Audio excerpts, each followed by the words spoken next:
My name is Brian Keith Miller, and I'm here at Impact Church in Atlanta, Georgia.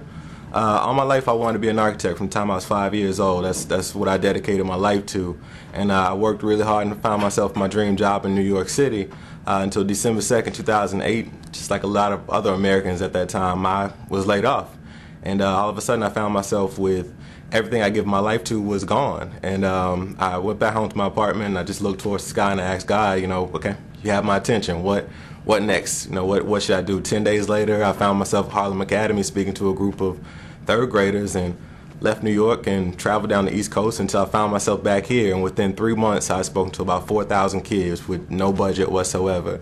And I was kind of just doing it on a whim. And I went back to God and I asked, okay, what is my purpose? What do you want me to do? And I felt like He challenged me to look within myself and say, okay, what things drive you? And use those things to propel you forward.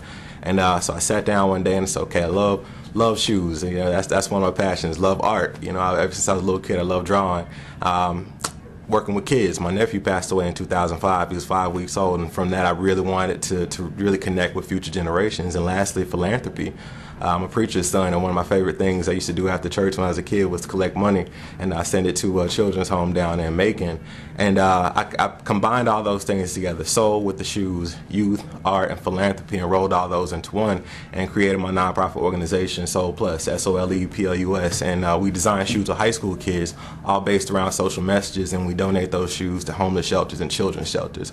And since then, we've been blessed with a sponsorship with Converse, and we've really been moving forward. And we've only been around for about a year, so I'm really thankful for my blessings. And just really, my message to people is that, use your greatest moment of adversity to turn to God and seek guidance, and let it propel you forward to greater things.